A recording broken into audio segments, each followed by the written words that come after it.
Y bueno, mejores porque estamos aquí reunidos y hoy podemos compartir, adorar al Señor juntos. Eso hace que este día sea un día especial. Por favor, abran sus Biblias en la primera carta de Pedro. Estamos en el capítulo 4 de esa carta. Primera carta de Pedro y estamos en el capítulo 4.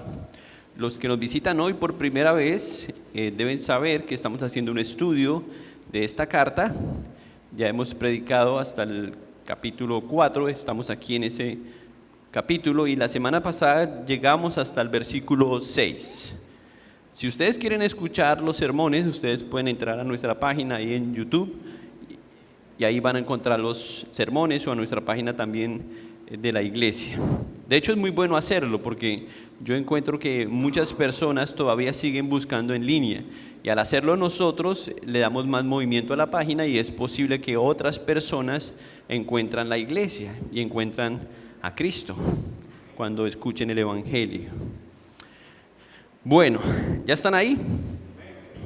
Yo quería, antes de empezar a leer el texto de esta mañana, que en realidad son pocos versículos, contarles una historia. Quizás ya algunos saben esta historia, de un hombre al cual tuve la oportunidad de conocer hace algunos años. No voy a decir el lugar, ni cómo se llamaba, ni nada de eso, pero sí quería contarles que ese hombre me impresionó mucho cuando yo lo conocí.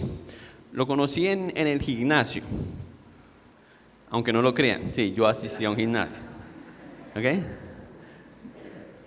Alguna vez, alguna época de mi vida. Y estando en el gimnasio, me llamó mucho la atención ese hombre porque él llegaba siempre en silla de ruedas al gimnasio. Una silla manejada con un botón nada más, solamente tenía que mover su dedo y así manejaba la silla. Y este hombre era muy fiel al gimnasio. Sin embargo, lo interesante era que él hacía muy poco en ese gimnasio. Realmente sus limitaciones eran tantas que él hablaba más que ejercitarse. Y yo me di cuenta que en realidad él estaba tratando de hacer amigos.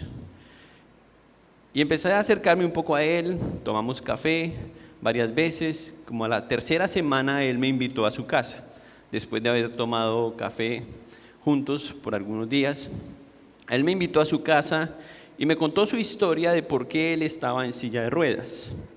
Era un hombre, un trabajador, era un hombre que se dedicaba a la construcción y le salió una oportunidad con una empresa para ir a trabajar a los Estados Unidos y él aprovechó esa oportunidad y dejó todo aquí, lo que él tenía, su familia, dejó todo lo que tenía aquí en Colombia para irse detrás de esa oportunidad. A los 3 meses de estar trabajando en Estados Unidos en una empresa, él estaba construyendo un techo y algo pasó y el andamio en el que estaba no funcionó y él cayó del techo. Ese día fue el día más trágico de la vida de este hombre. Desde ese día él no volvió a caminar. Pasó varios meses en UCI hasta que finalmente los médicos lo recuperaron, pero con la noticia de que nunca podría volver a tener movilidad en gran parte de su cuerpo. Lo interesante de esa historia es que este hombre recibió una indemnización y llegó a ser el hombre más rico de ese pueblo en el que él vivía, un hombre con mucho dinero. Pero más que lo conocía, yo me di cuenta que era un hombre muy miserable. Y en medio de las conversaciones cada vez me convencí más de eso. En una ocasión, en una de esas conversaciones, yo tratando de animarlo y mostrarle a Cristo, él me confesó que él daría todo lo que tenía en ese momento por volver a caminar. Y créame, tenía muchos bienes, una casa con todos los lujos y comodidades que cualquiera podría soñar. Pero él me dijo, yo quisiera volver a ser un empleado y volver a caminar, si pudiera devolver el tiempo. Yo me esforcé mucho para animarlo, Me esforcé tratando de mostrarle otro propósito a su vida, porque él había perdido propósito para vivir. A pesar de que no podía moverse, todavía podía pensar, podía hablar. Intenté demostrarle que tenía otros miembros de su cuerpo que podrían ser útiles y darle un sentido diferente a su vida. Sin embargo, el hombre estaba tan amargado y tenía una esposa y una hija, y ellas sufrían por verlo a él y no poder caminar.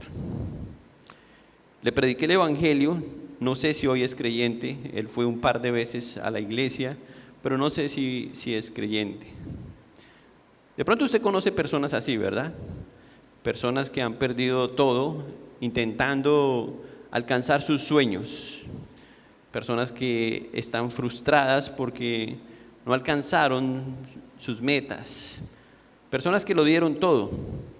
Y cuando vemos personas así, nunca imaginamos que nosotros podemos ser algunos de ellos. Nadie piensa que eso puede pasarle a uno, y que Dios nos guarde de que eso acontezca.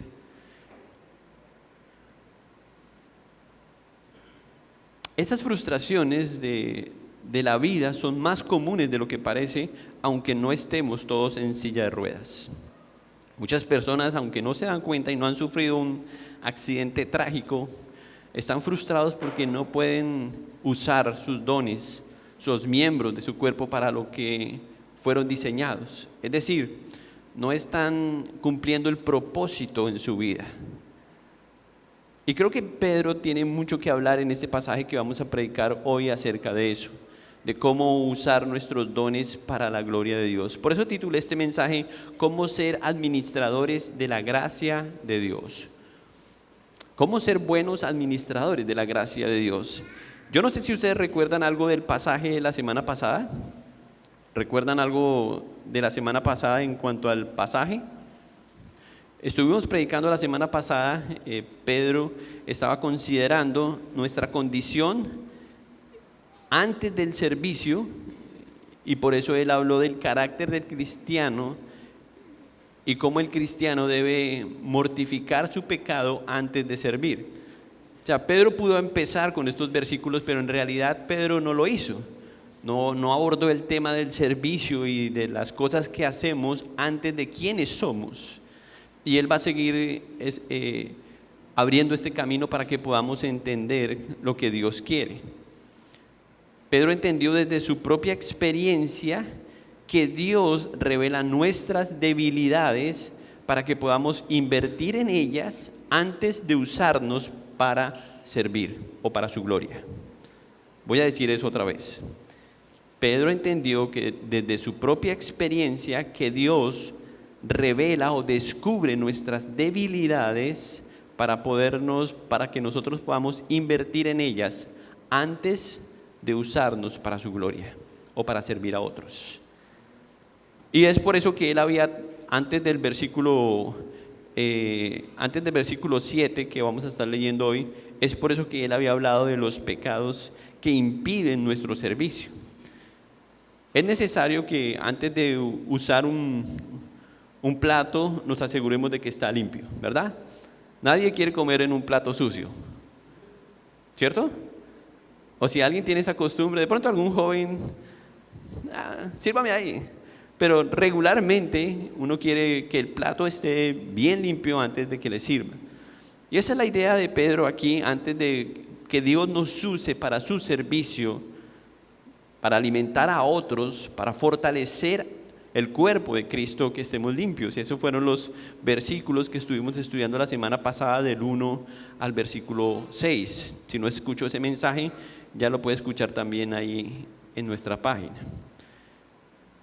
El caso es que Pedro entendía que los pecados son un obstáculo para nuestro servicio y para glorificar a Dios con nuestro servicio. Y por eso él hablaba de mortificar el pecado. Ahora, si hemos entendido eso, que tenemos que mantenernos limpios para servir a Dios, la pregunta es cómo ser entonces buenos administradores de lo que Dios nos ha entregado. Y quiero ahora que sí leamos el pasaje. Vamos a leer todos los versículos. que solamente son del versículo 7 al versículo 11, y después vamos desmenuzando algunas de las cosas que Pedro dice aquí en el texto. Dice el versículo 7, mas el fin de todas las cosas se acerca. Sed pues sobrios y velad en oración. Y ante todo tened entre vosotros ferviente amor, porque el amor cubrirá multitud de pecados. Hospedaos los unos a los otros sin murmuraciones. Cada uno según el don que ha recibido, ministrelo a los otros, como buenos administradores de la multiforme gracia de Dios. Si alguno habla, hable conforme a las palabras de Dios. Si alguno ministra, ministre conforme al poder de Dios. Conforme al poder que Dios da, para que en todo sea Dios glorificado.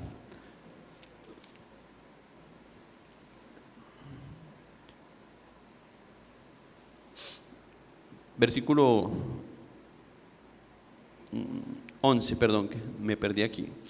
Para que Dios sea glorificado por Jesucristo, a quien pertenece la gloria y el imperio por los siglos de los siglos. Amén. Vamos a orar. Señor, queremos pedirte esta mañana que tú uses este pasaje en nuestras vidas.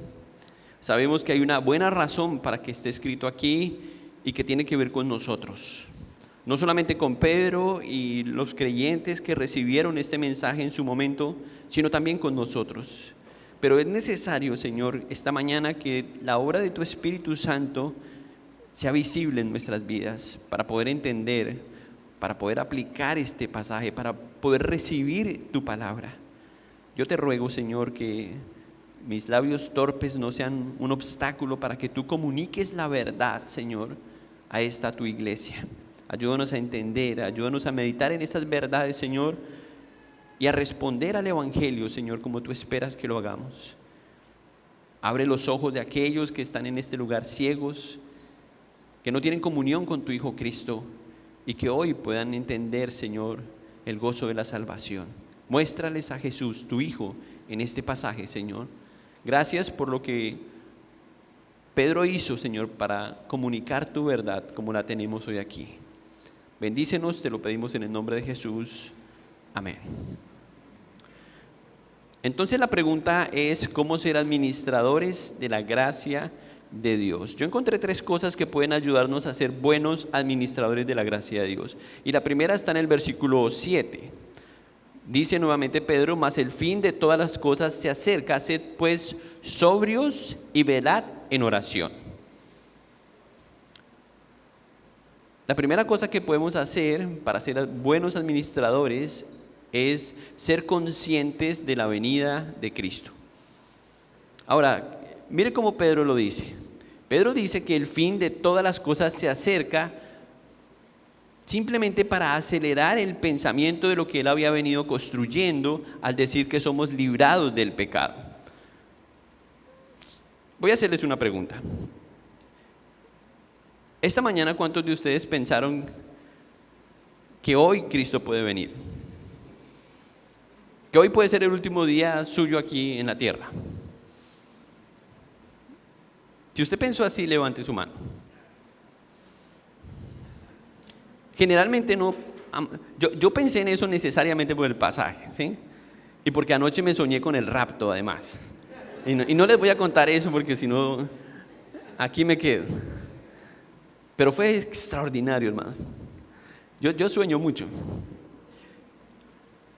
Pero si nosotros tuviéramos la idea cada día de que hoy es el último día, como dice Pedro aquí, que es el fin, hoy es el fin de todo, ¿cómo sería hoy nuestro día? ¿Usted haría lo mismo que va a hacer hoy? ¿Cambiaría su agenda de alguna manera hoy? Si usted pensara que, como Pedro aquí, que el fin de todas las cosas se acerca. ¿Cuántos de ustedes han ingresado alguna vez a una UCI? A la unidad de cuidados intensivos. Levante la mano. ¿Han entrado a una UCI? Quizás, no sé, espero que no sea siendo paciente. Algunos sí, otros no, pero cuando usted entra a un lugar así, la sensación que tiene al entrar en ese lugar es que la mayoría de personas están ahí cerca al fin. ¿Sí o no? usted tiene temor por esas personas que usted ve ahí a su alrededor. Algunos se alcanzan a angustiar.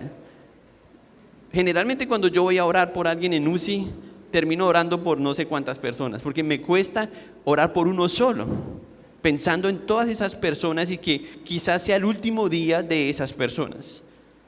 Así es que Pedro quiere que pensemos, se acerca el fin de todas las cosas. El fin que tiene Pedro en su mente es la segunda venida de Cristo. La posibilidad de que Cristo viene, la posibilidad de encontrarse nuevamente con su Maestro. Yo he escuchado a personas decir incluso, no, que no venga todavía. Yo no entiendo eso. Eso puede ser gracioso, pero yo no lo entiendo. Yo no entiendo cómo alguien puede concebir la idea de que Cristo retrase su venida. Ahora, por otro lado, entiendo que la gente quizás está pensando en su familia, en los que no son creyentes, en personas que les ha predicado,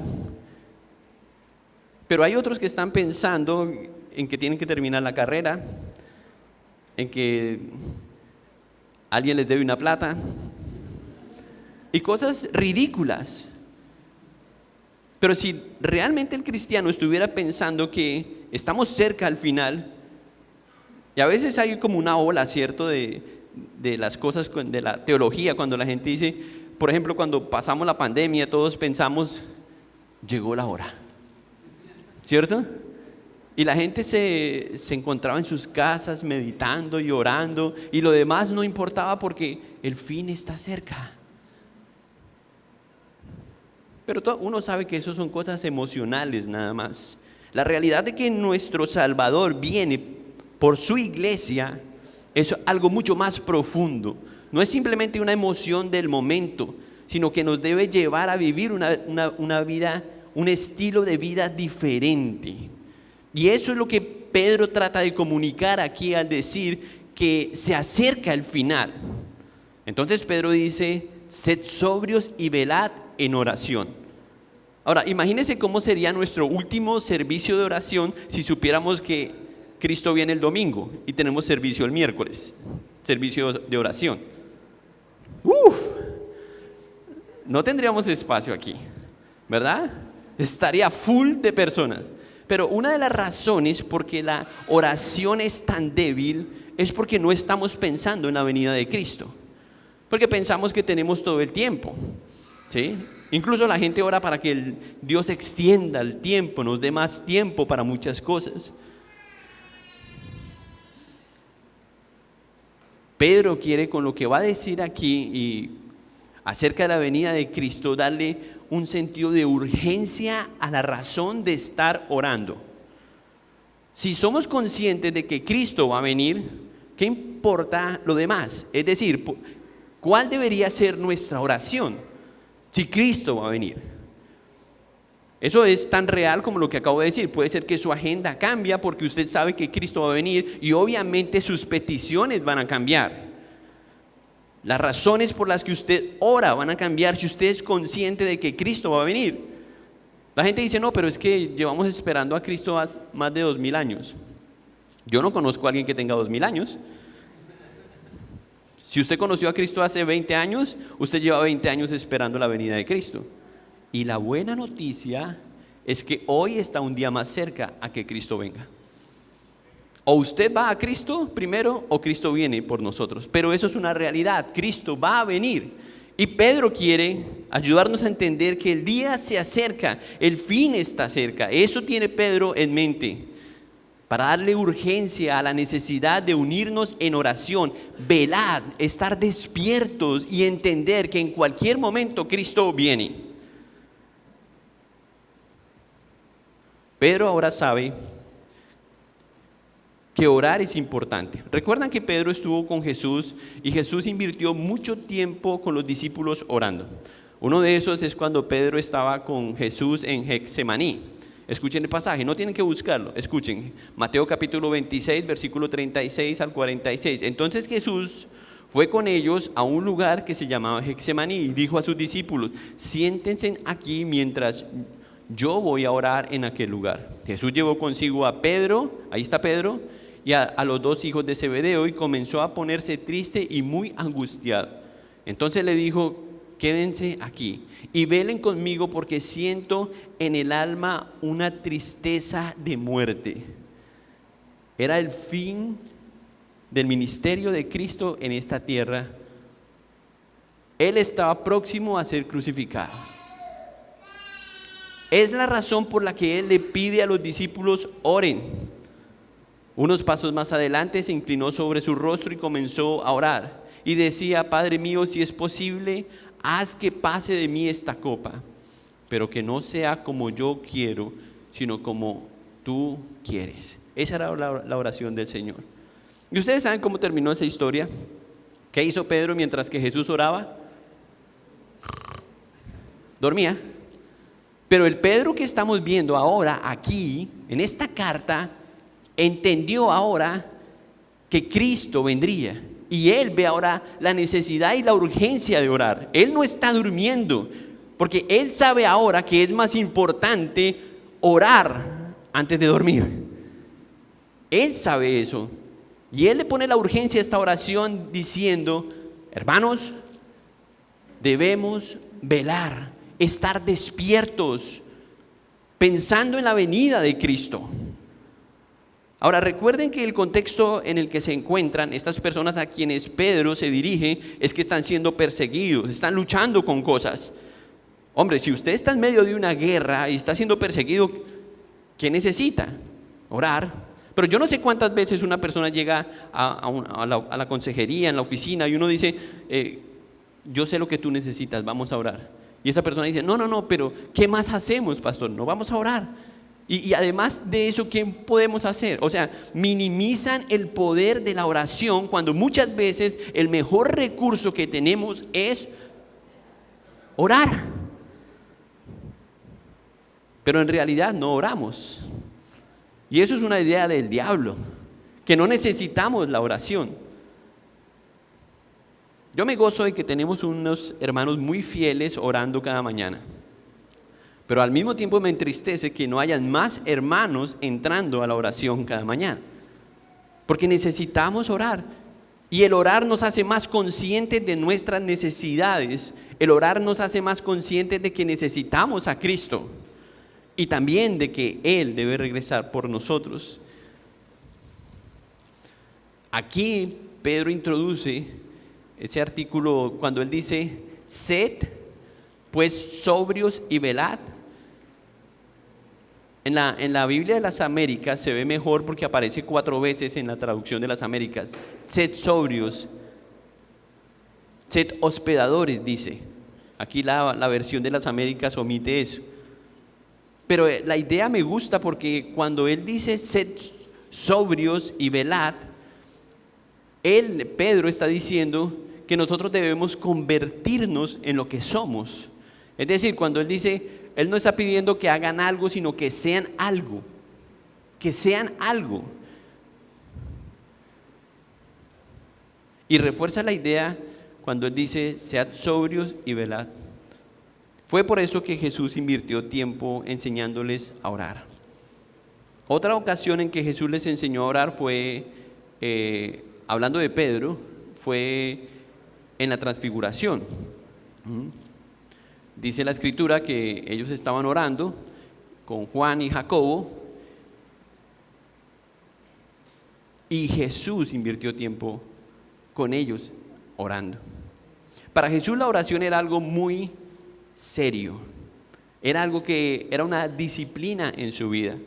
Para nosotros es una opción ocasional y quizás un rito, algo religioso. Pero en realidad la oración debe ser una necesidad del creyente. Para Jesús la oración era algo indispensable. Y note que Jesús no es en sus oraciones, que no solamente es la oración del Padre Nuestro, creo si mi mente no me falla, que por lo menos Jesús oró 36 veces en los evangelios. Y cuando Jesús oraba, noten las cosas por las que Él oraba. Él no oraba por el clima, Él no oraba por cosas triviales. Él oraba en realidad por cosas indispensables para que las personas lograran entender el plan de Dios.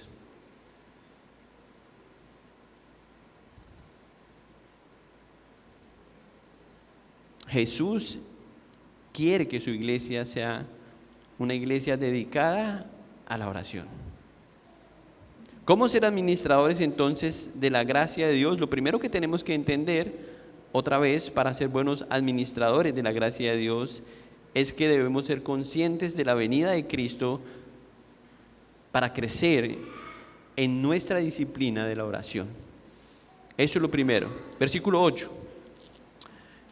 Y ante todo, dice Pedro, tened entre vosotros ferviente amor, porque el amor cubre multitud de pecados. Hospedaos los unos a los otros sin murmuraciones. Aquí encuentro la segunda razón o la segunda forma en que podemos ser buenos administradores de la gracia de Dios. Es déjese impulsar por el amor. ¿Cuáles son los verdaderos intereses que lo impulsan a usted a servir a los demás? ¿Hace usted un análisis de eso cada vez que usted hace algo por otra persona? Cuando usted utiliza sus habilidades tratando de ayudar a otra persona. ¿Qué es lo que lo impulsa a ayudar a otra persona, a hacer algo por otra persona? Normalmente somos egoístas, ¿cierto? Esa es nuestra naturaleza.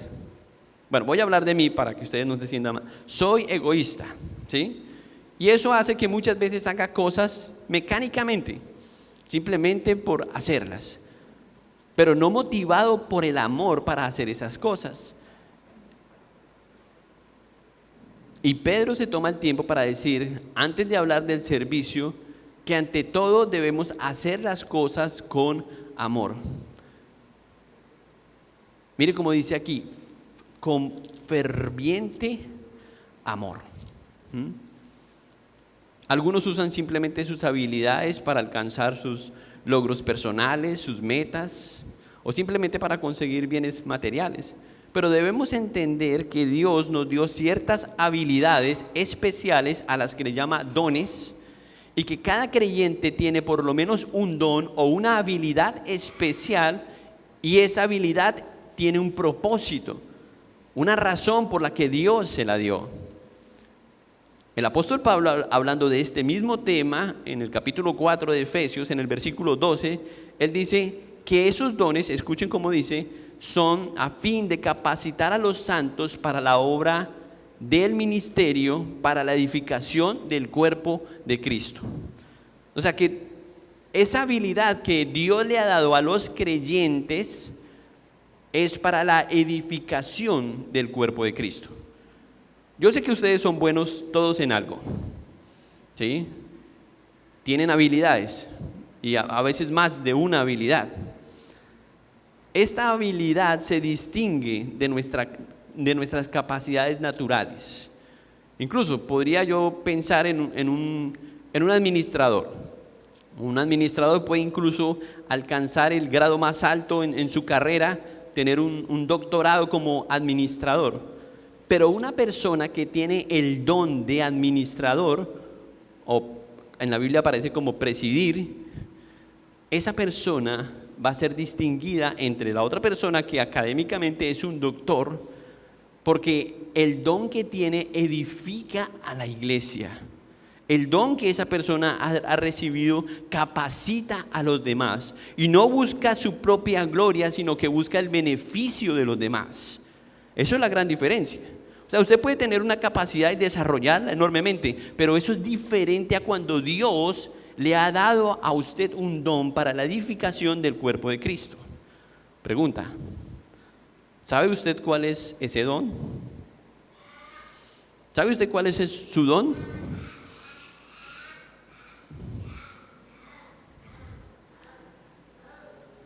Es bueno hacernos esa pregunta. Hay 4 pasajes en la Biblia que tratan este tema acerca de los dones.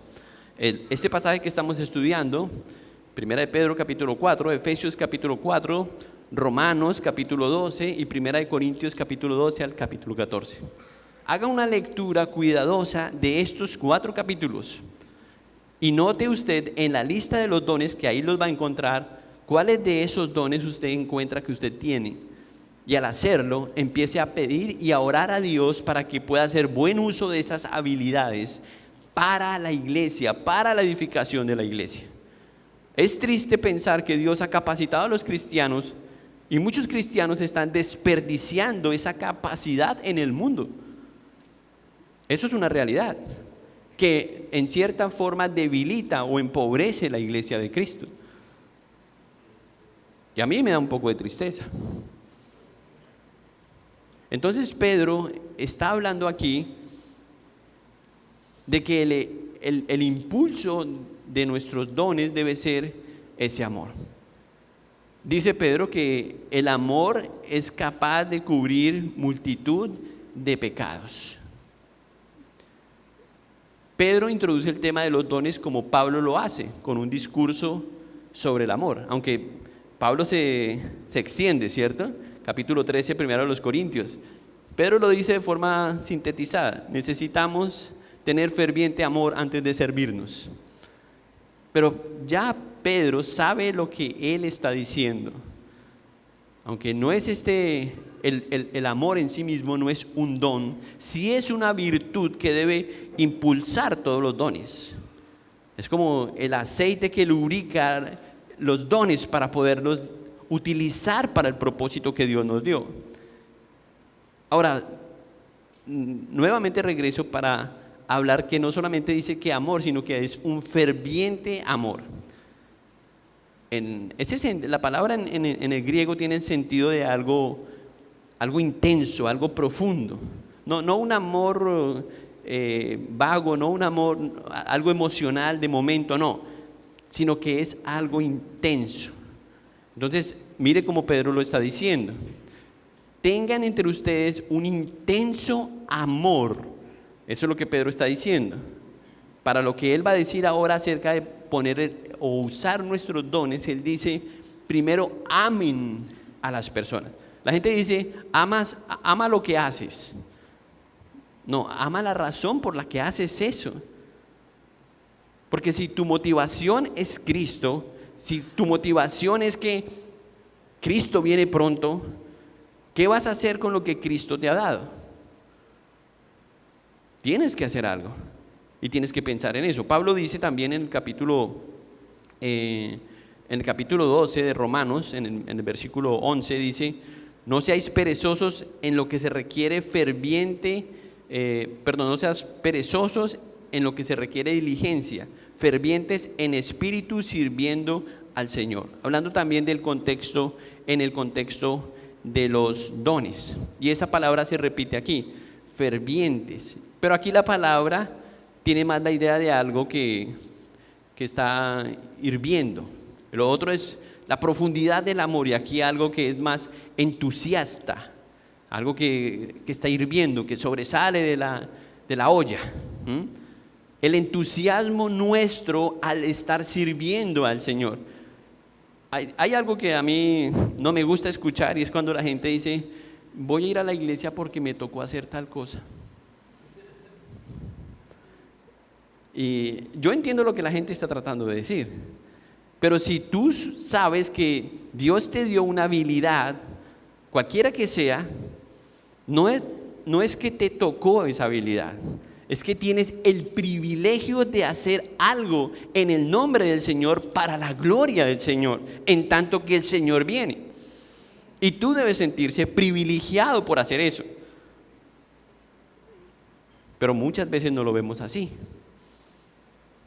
¿Por qué es tan importante el amor antes del servir? ¿Por qué Pablo introdujo eso antes? Pablo decía: si tienes todos los dones, pero no tienes amor, de nada te sirve. ¿Sí? Pero también hay otros versículos. Proverbios capítulo 10, versículo 12 dice: el odio despierta rencillas, pero el amor cubrirá todas las faltas. El odio en la iglesia es lo que impide que los hermanos se saluden. Que cuando usted ve a un hermano, viene el hermano, va por otro lado. ¿Sí? Que impida que usted arregle las cosas con el hermano. que usted haga las paces con el hermano. Eso es lo que hace el odio. Que sirvan en un mismo ministerio, que participen de las mismas cosas. Eso es lo que hace el odio, mientras que el amor hace lo contrario. Quizás el odio, a algunos no les gusta la barba del pastor. No, es que a mí no me gusta la barba del pastor. Yo no volví a la iglesia por la barba del pastor. ¿Sí? Odio ir a esa iglesia porque son cosas tan triviales, pero ¿sabe lo que hace el amor? El amor pasa por encima de esas cosas, de esas pequeñeces, diferencias, y dice la Biblia que el amor cubre multitud de pecados. Es por eso que no podemos servir a Dios si no amamos a Dios y no amamos a quienes le servimos. De lo contrario sería hipocresía simplemente. Y claro, el mundo está lleno de eso. De nuevo, Pablo dijo, si tengo todos los dones pero no tengo amor, nada soy. Ahora, la descripción que Pablo hace en 1 Corintios, el capítulo 13, acerca del amor, es que es un amor que lo soporta todo, un amor que no busca lo suyo, un amor que es enseñable, un amor que da, que se entrega. Y es la idea correcta de por qué tenemos que amar antes de servir a la gente. A veces hacemos lo que hacemos, pero no sabemos por qué lo hacemos, quizás porque no hay nada más que hacer. ¿Por qué está aquí esta mañana? A veces nos acostumbramos a hacer las cosas simplemente por rutina, pero no es porque amamos al Señor. Si eso fuera así, desde el día anterior nos estamos preparando, ¿cierto? Los jóvenes saben cómo, cuando están en ese primer amor, ¿cierto? Uno prepara la ropa, los zapatos, la colonia, todo para que todo quede listo para el siguiente día, porque me voy a encontrar con mi amado o mi amada. Eso es amor. O sea, el amor nos lleva a otro lugar, a actuar y a pensar de una forma diferente. No en vano la Biblia habla tanto acerca de este tema. Juan era el experto, Juan tenía un doctorado acerca del amor. Juan dice que amarnos no es una opción. Pueden leer 1 Juan capítulo 4, versículo 21. Él dice que es un mandamiento, amarnos a unos a los otros, es un mandamiento. En el versículo 7 dice, por ejemplo, amados, amémonos unos a otros porque el amor es de Dios. No es una opción, pero además dice, y todo el que ama es nacido de Dios y conoce a Dios. Es decir, incluso el amor nos identifica como verdaderos hijos de Dios. Y por eso es que el evangelio, entre comillas, el evangelio de las obras es tan común. En una cultura donde tú no das nada sin que te den nada a cambio, eso suena muy bien, y esa es la cultura en la que vivimos, ¿sí? Y no quiero que se sientan mal con lo que voy a decir, pero por eso muchas personas a veces no van a la casa de alguien si no llevan algo, ¿sí? Porque sienten que tienen que hacer algo por esa persona, pero después ellos esperan que esa persona que usted visitó regrese a su casa y lleve algo. Es un trueque, ¿sí? Es dar para recibir, pero así no es el evangelio. El evangelio es dar incondicionalmente, es por gracia. ¿Qué hicimos nosotros para recibir de Dios lo que tenemos? Nada, es inmerecido. ¿Qué hiciste tú para recibir el amor de tu esposa o esposo? Nada. Pero entonces, ¿por qué algo que hace tu esposa te molesta e impide que tú la ames? Interesante. Porque el amor entre tu esposa y tú ahora se basa en las obras y no en la gracia. ¿Entienden la idea? Pero si entendemos que el amor es por gracia, entonces debemos amar como Cristo amó a los demás, incondicionalmente. Y vamos a demostrar eso en nuestro servicio. Pedro ya había hablado de eso en el capítulo 1. Había hablado de que debemos amarnos y dice en el versículo 22 que ese amor debe ser un amor sincero.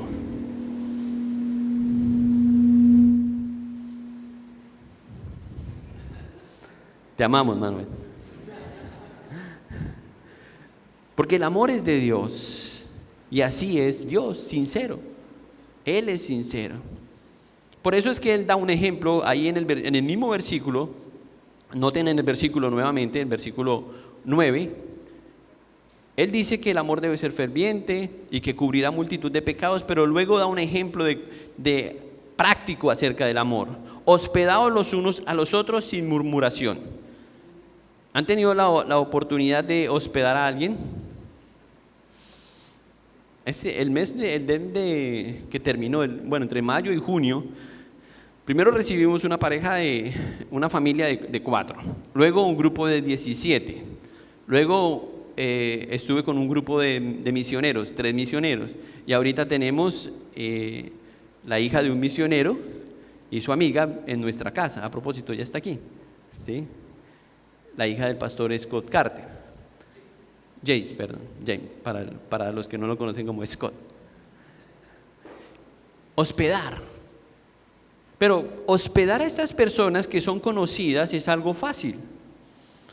La palabra hospedar en el griego va un poco más allá de la idea que nosotros tenemos de hospedar a quienes nos caen bien,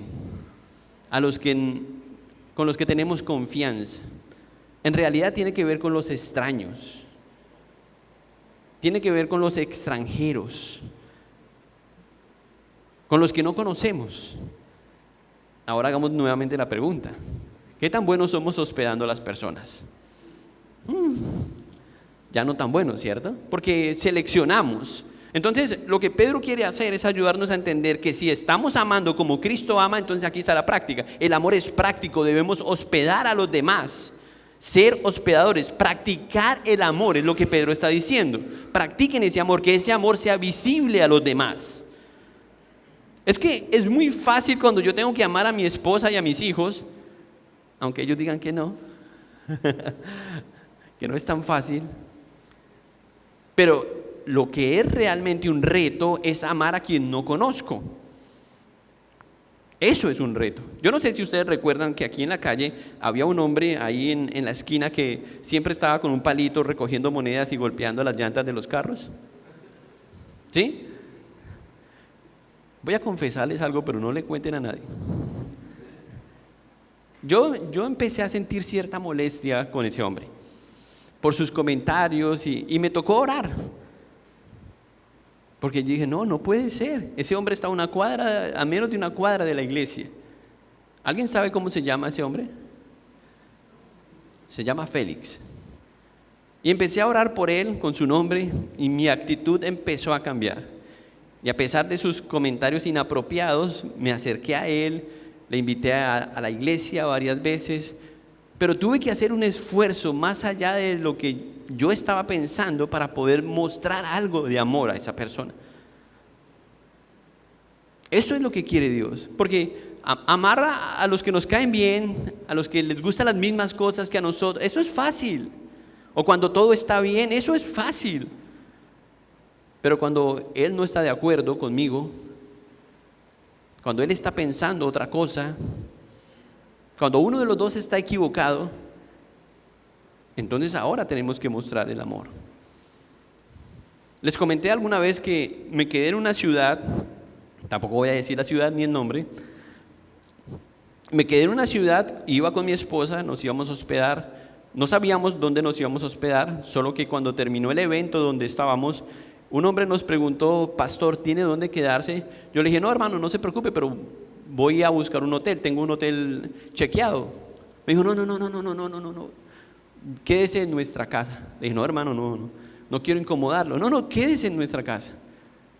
Yo no recuerdo si insistió mucho, pero yo accedí, aunque mi esposa... Pero hermano, ¿sabe lo que hizo este hombre? Él nos dio su cama, nos dio su habitación, se fue a dormir a la habitación de los niños, nos llevó a cenar. O sea, realmente yo me sentí tan mal, pero era por mi pecado, por mi orgullo. Pero ese hombre hizo lo mejor que pudo con lo que tenía. O sea, digo esto porque muchas veces cuando tenemos la oportunidad de servir a otros, lo hacemos con lo que nos sobra, de la forma más fácil posible. Pero el estándar del amor va mucho más allá de dar lo mejor de nosotros para servir a los demás. Y por eso es que tanto Pablo como Pedro hablan del amor antes del servicio. ¿Por qué la gente no sirve en la iglesia? Porque no aman lo suficiente a Cristo, porque no aman a sus hermanos. Esa es la razón, no hay otra razón. Es porque no nos estamos amando lo suficiente. ¿Por qué un padre es irresponsable en su casa? Porque no ama a sus hijos, porque no ama a su esposa. Pero un padre que ama a sus hijos, cuida a sus hijos, provee a sus hijos, les sirve a sus hijos. Y esos hijos responderán al amor de su padre. Entonces nuestro problema de servicio, porque siempre nos estamos quejando de que falta esto y quién nos va a ayudar con esto, es porque no amamos a Cristo, no amamos la novia de Cristo, su iglesia. Y es por eso que no ponemos nuestros dones al servicio de Cristo. Seguramente usted invierte en otras cosas, usted está enfocado en otras cosas, y no digo que su enfoque tiene que cambiar, pero si usted tiene un don que le ha sido otorgado por Dios, ya sea que usted sea un maestro o tenga otra habilidad y que Dios se la ha dado, mi pregunta es, ¿en dónde la está usando y cómo la está usando? Y si la razón por la que no la está usando correctamente es el amor, empiece a orar para que Dios cambie eso, empiece a amar a su iglesia. Otra vez, la idea con eso que Pedro está diciendo es que la prioridad al servir es que le demos un bien espiritual al que le servimos, que esa persona esté mejor. Esto se aplica en todo lo que hacemos. Si Dios nos dio la oportunidad de servir como un instrumento, lo único que Dios espera no es que el instrumento esté afinado, sino que en realidad amemos a quienes le servimos. Entre nosotros podemos ser buenos hospedadores. Nosotros mismos, ¿cómo atendemos a la gente que nos visita? Eso es un buen ejercicio. Yo estoy seguro que hay alguien hoy que nos visita por primera vez, pero ¿saben lo triste que es ver a un hermano fiel, teólogo con seminario incluido, que pasa por el lado de esa persona y algo nos falta? Pero es muchas veces porque no estamos pensando que hoy viene Cristo y hoy puede llegar Cristo a la vida de esa persona. Pero no pensamos así y entonces no cultivamos el amor. Si quieren más ejercicios de cómo amarnos a nosotros y servirnos, tengo muchos. A propósito del Día del Padre, ¿no? Ahí para hacer una cuña. Ayer llegó una señora que yo no conocía, por primera vez la vi, no la conocía, y me llevó un regalo del Día del Padre. Ella había escuchado de mí varias veces y yo le hice un par de favores, pero ella estaba tan agradecida. Y yo no entendí, pero bueno, gracias, gracias. Pero hermanos, muchas veces estamos esperando un momento especial, cuando en realidad no necesitamos un Día del Padre, ¿saben por qué están esos días? ¿Por qué existe el Día del Padre, el Día de la Madre, el Día del Abuelo, el Día del Gato, el Perro? ¿Saben por qué existe todo eso? Porque no sabemos amar a la gente, nos lo tienen que recordar. Esa es la realidad. Entonces, ese día bueno, yo no estoy en contra de los días para que no vaya a tener problemas, ¿sí? Después los hombres me van a decir, no, mi esposa cambió los planes y ahora sigue pastor, que es su culpa. No. Hay muchas formas de mostrarnos amor. Un buen almuerzo para animar a los hermanos. Un buen almuerzo para el Día del Padre. Si usted sirve a su familia, hágalo con amor. Si usted le sirve a sus hijos, hágalo con amor. Miren, nos volvemos tan mecánicos en todo lo que hacemos. Nos volvemos mecánicos y Dios nos ha dado habilidades. Yo no puedo hacer algunas cosas que mi esposa hace. Honestamente, yo la necesito a ella y mis hijos la necesitan. Pero podemos ser tan mecánicos haciendo las mismas cosas. Y por eso la Biblia, Jesús nos habló de la importancia de amarnos los unos a los otros. Amémonos los unos a los otros. Mostremos el amor de Cristo. Amémonos. Mas Dios muestra su amor para con nosotros. Nosotros debemos mostrar el amor de Dios en nosotros. Esa es nuestra tarea, iglesia. Amar a los demás para que los demás vean a Cristo a través de nosotros. No podemos negarnos a eso. ¿Cómo ser administradores de la gracia de Dios? Aquí está la tercera forma en que creo que podemos ser buenos administradores. Versículo 10. Cada uno según el don, ahora sí entramos en los dones, cada uno según el don que ha recibido, ministrelo a los otros, como buenos administradores de la multiforme gracia de Dios. Si alguno habla, hable conforme a las palabras de Dios. Si alguno ministra, ministre conforme al poder que Dios da, para que en todo sea Dios glorificado por Jesucristo, a quien pertenece la gloria y el imperio por los siglos de los siglos. Amén. Aquí encontramos cómo ser buenos administradores de la gracia de Dios. Use sus dones para la gloria de Dios. No hay otra forma. Si quiere ser un buen administrador, use lo que Dios le dio para glorificarlo a Él. No para sus propios fines, no para enriquecerse, no para vanagloriarse.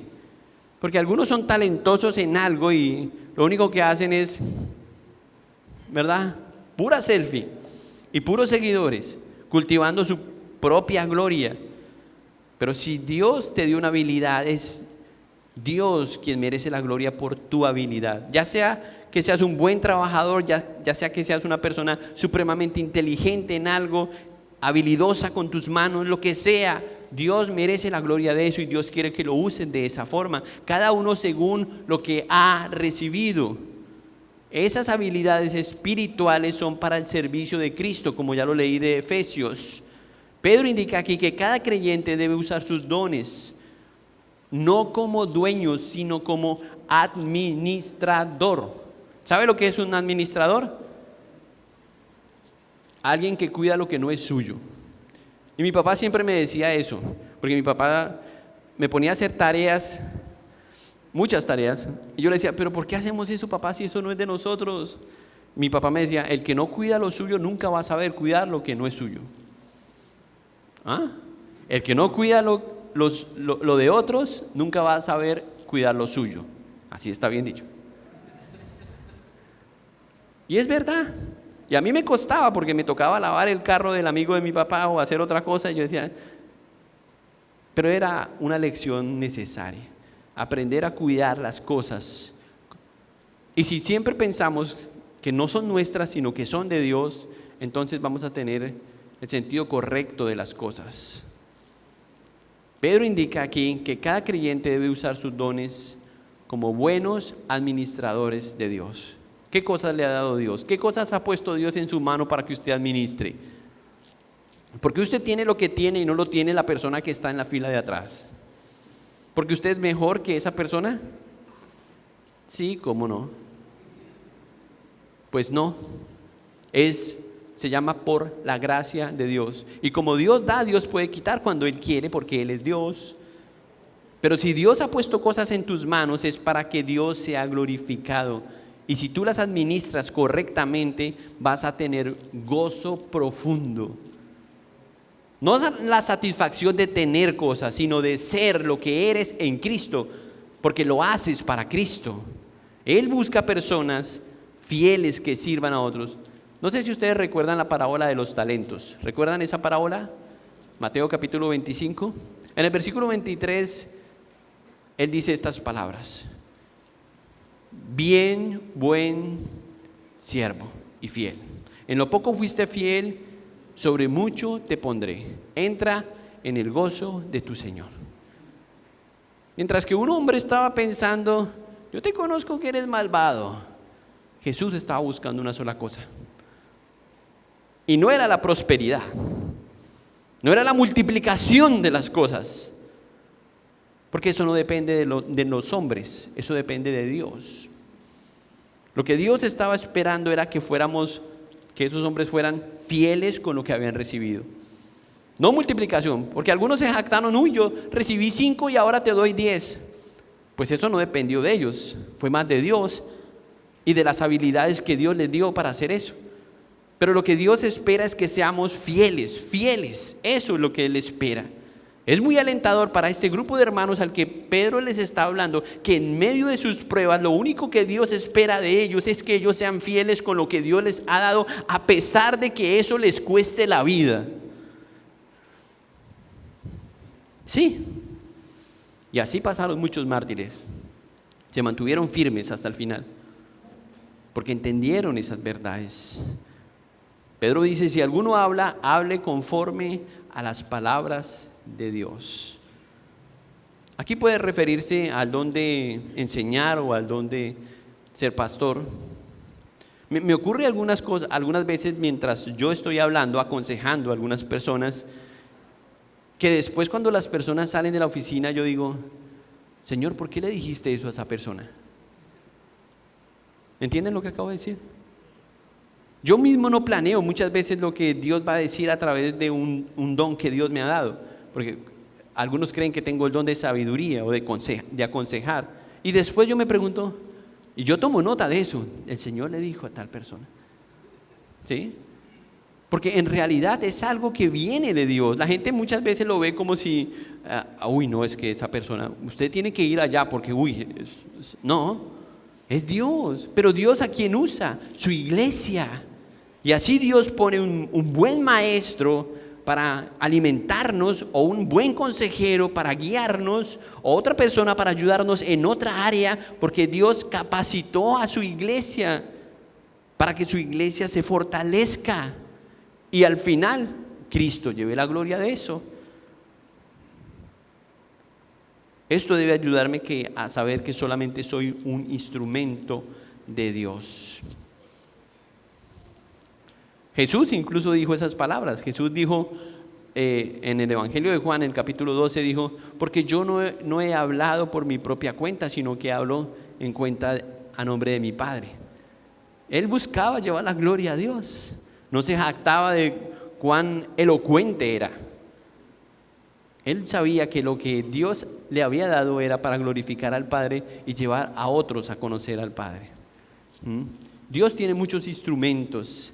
Y aquí dice en este pasaje, la multiforme gracia de Dios. ¿Vieron eso?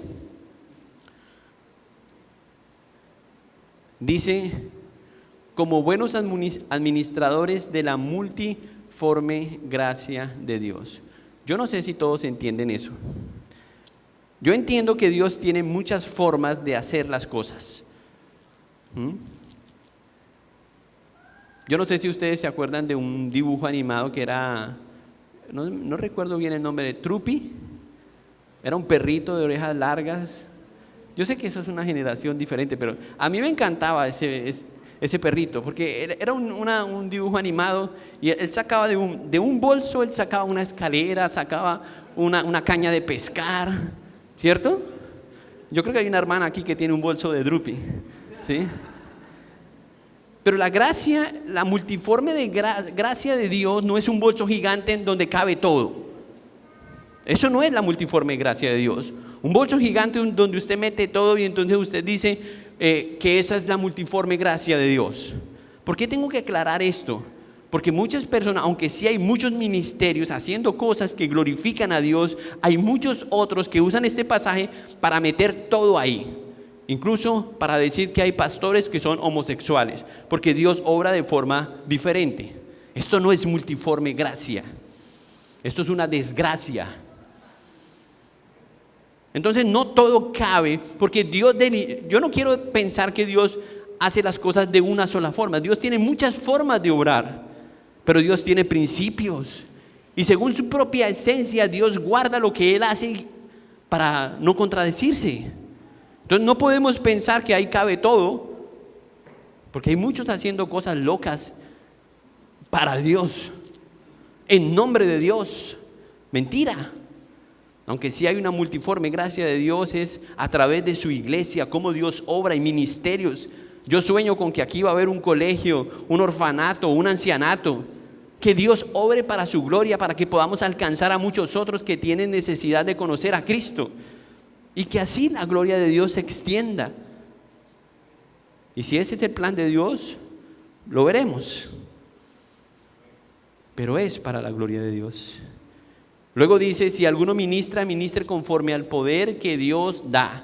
La idea es que si alguien ha recibido el don de servir o otro don, que lo haga con todas las fuerzas, con toda su energía, con la energía que Dios le da. Dios no nos pide hacer nada sin que Dios nos dé los recursos para hacerlos. Yo estoy seguro de eso, convencido de eso. Es que eso de congregarnos todos los domingos, pastor, ir a la iglesia, imagínense, son 2.500 pesos para coger el bus y ir hasta allá.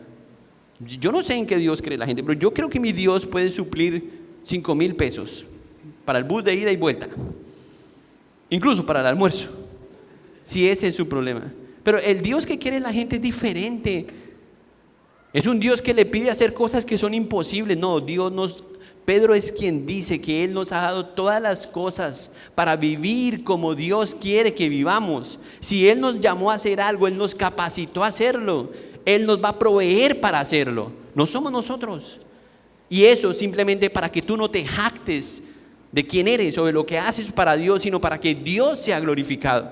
Ese es el fin de las cosas. Este versículo, el versículo 11 y versículo 12 sugieren dos categorías de dones en la lista de los dones, en esa lista que les mencioné, de los dones de habla o los dones de servicio. También Pablo propone lo mismo ahí en sus cartas, Romanos 12 y 1 Corintios 12.